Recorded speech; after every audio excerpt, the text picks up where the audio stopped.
After Batman, I'd say 007, James Bond, has the most iconic rogues gallery of any hero. Just like most people have at least heard of the Joker, Catwoman, and the Penguin, most people have also at least heard of Blofeld, Jaws, and Goldfinger. In this video, I will rank my personal 10 favorite James Bond villains. This will only include the movies, of course. As I've mentioned in the past, I'm not a hardcore Bond fan. I'm more of a casual fan at best. So my list will probably not represent the general consensus of the Bond fandom. Some may even be offended by my list, but so be it. Also, since I already did a video on Blofeld, he will not appear. I wouldn't know where to put him anyway, considering he's so different in every movie. Which version would I go by? Anyway, feel free to rank your own favorite Bond rogues in the comments. And now, let's get started with the list. Number 10. Elliot Carver from Tomorrow Never Dies, played by Jonathan Pryce. Tomorrow Never Dies is my favorite Brosnan Bond movie. Probably already a controversial opinion right there. Part of that at least is because of the villain. In a nutshell, Carver is a powerful media mogul who plots to manipulate China and the West into going to war with each other. And all so they can sell newspapers. Pretty extreme, but then again that's the whole point of Bond villains. Their schemes are over the top and insane.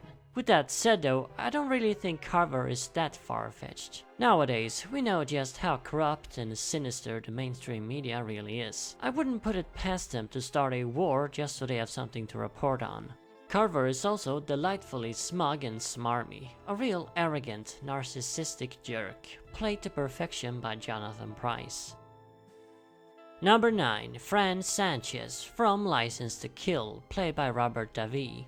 License to Kill sure is an interesting Bond movie. Featuring Timothy Dalton's second and last turn as 007, the movie feels more like a typical ultra-violent, gritty 80s action flick than a campy spy movie. A lot of that is due to the villain. Sanchez is not your typical Bond rogue. He's not really a supervillain. He's simply a gangster, a powerful drug lord. As such, he feels more real than most Bond villains. Davi also portrays him straight, never going over the top.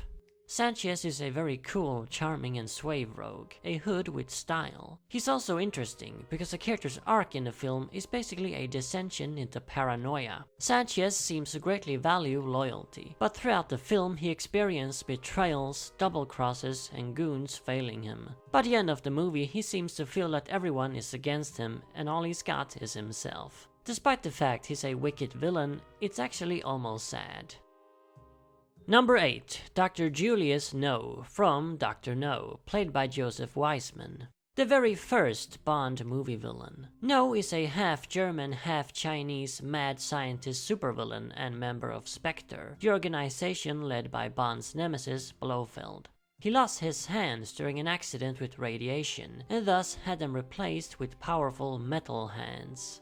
So, a mad scientist with metal hands. It doesn't get more outlandish than that. No is in other words the exact opposite of Fran Sanchez. He is an interesting character too. The only reason he joined Spectre was because neither the US nor the Soviets wanted to hire his services. He was really left with no choice. The guy clearly also carries a grudge, perhaps against the whole world. He explains that due to his mixed heritage, he was treated badly during his younger days in China. An outcast, he fell into a life of crime and joined a powerful Chinese mob before becoming a supervillain.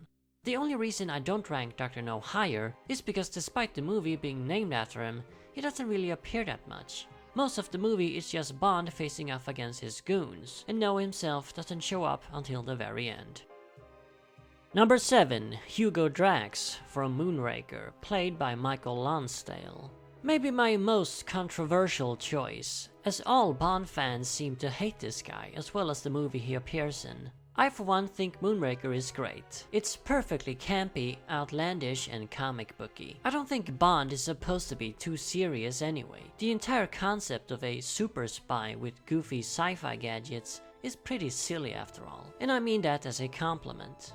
Hugo Drax here is perhaps the most outlandish Bond rogue of them all. His plot is to wipe out the entire human race with a virus. Meanwhile, he and a small group of specially selected, so-called superior people will chill out on his space station, the Moonraker, and wait out the virus. Once everyone's dead on Earth, Drax and his people will return and repopulate the planet in their image. A race of perfect people.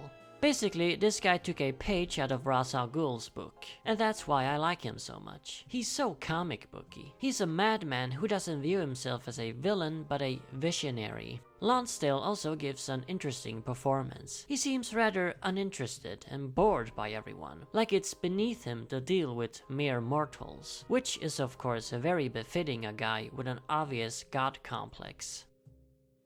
Number 6. Xenia Onatopp from GoldenEye, played by Famke Janssen.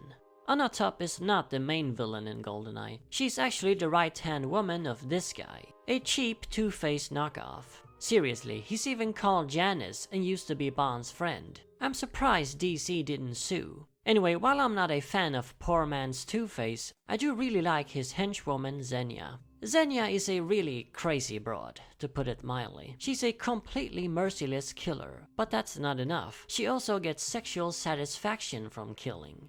Yeah. Murdering poor innocent people really turns this crazy bitch on. She makes orgasmic faces while mowing down people with machine guns. She also likes to suffocate people with her sexy thighs, her special move. Yeah, I don't know what else to say. This character is so outrageous. She completely overshadows everything else in GoldenEye in my opinion. And as soon as she's gone, the entire movie falls apart for me. Famke Janssen is super sexy in the role too, and absolutely fantastic as a complete lunatic. Number 5. Francisco Scaramanga from The Man with the Golden Gun, played by Christopher Lee. The Man with the Golden Gun isn't exactly one of the better Bond movies in my opinion, but its villain sure is great. Scaramanga is the world's deadliest assassin and likes to challenge himself by dueling other killers of note. One such killer is of course James Bond, who Scaramanga happens to consider to be the ultimate challenge. His main scheme is thus to face off against 007, pretty unusual for a Bond villain, as usually they want to avoid him. Scaramanga does have a bigger plot too though, involving the theft of a solar energy device. You could almost say he's an assassin aspiring to become a supervillain as well. Or you could say the filmmakers didn't know what movie they wanted to make. Either way, Scaramanga is great. He reminds me of Kraven the Hunter in a lot of ways. A sort of hunter obsessed with besting the hero whom he considers the ultimate prey in combat. Scaramanga greatly respects Bond too, probably more so than any other Bond rogue. In a twisted way, he even kind of regards him as a friend, his only true equal. He also genuinely seems to enjoy Bond's company. And of course you can't go wrong with Christopher Lee in a villain role. Number 4. Auric Goldfinger from Goldfinger, played by Gert Frobe and dubbed by Michael Collins. Goldfinger might be the greatest Bond movie of them all in my opinion. For me, it's a toss-up between Goldfinger and The Spy Who Loved Me. Anyway, the villain obviously has a part in the movie's greatness. One of the most iconic Bond rogues of them all, Auric Goldfinger is a crazy gold tycoon who's obsessed with, you guessed it, gold. He even dresses in gold-colored clothes in most scenes. With his gold theme and a very pompous, boastful personality, Goldfinger is the Bond rogue most reminiscent of a Batman villain. I could easily picture this guy in Gotham City. He also has one of the most brilliant schemes. Detonate a dirty bomb inside Fort Knox, rendering the United States gold supply useless, causing his own gold to drastically rise in value. Extreme and crazy, but brilliant. While greed is his main motivation, he does seem to be very proud of his scheme too, and appears to regard it as a work of art. Frobe, a German actor, is of course great in the role, and so is Collins, who dubbed him. You barely notice that he's dubbed anyway, as it's done really well and the voice fits perfectly. Number 3. Jaws, from The Spy Who Loved Me and Moonraker, played by Richard Kiel.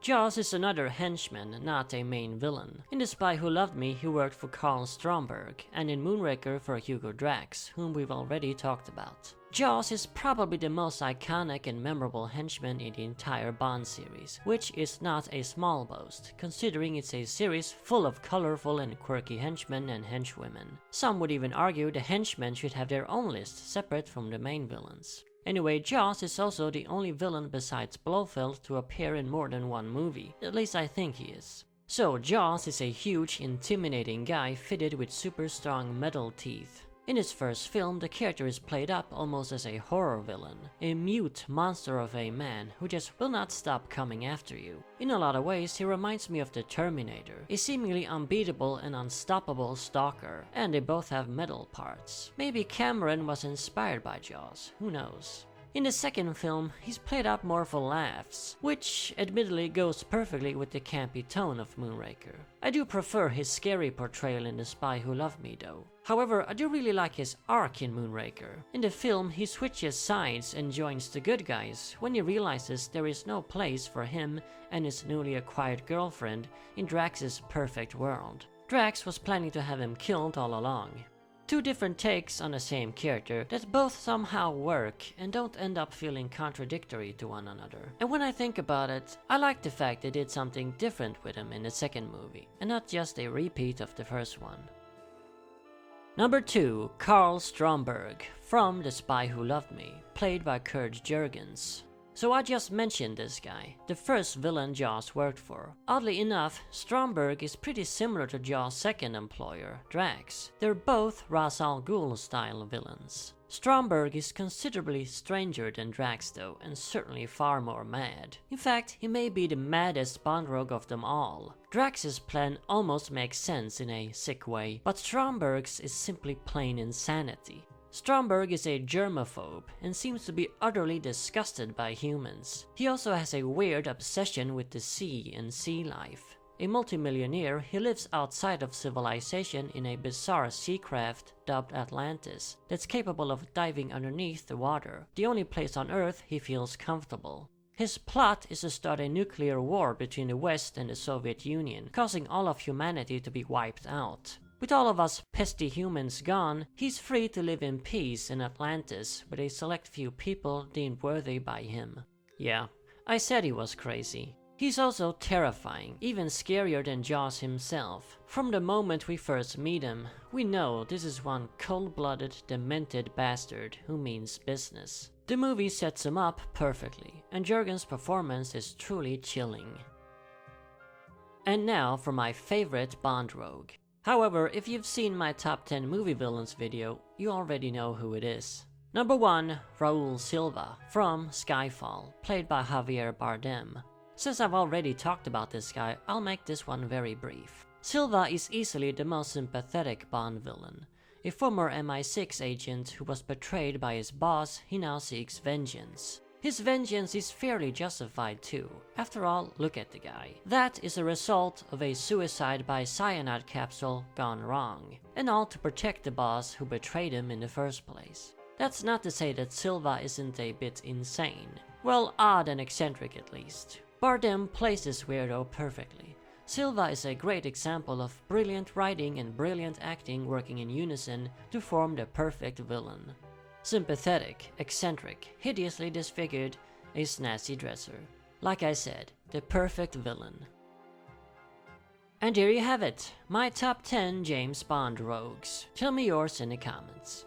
I know I left out several very popular characters, like Max Zorin, Oddjob, Le Chiffre, and Emilio Largo. But what are you gonna do? This is my list. Largo actually used to be my favorite Bond villain when I was a kid, but upon my recent rewatch of Thunderball, I sadly found him a bit dull. I think I only liked him as a child due to his cool eye patch. Anyway, my next video will be truly chilling. And as always, remember, Arkham Asylum awaits you in the next video.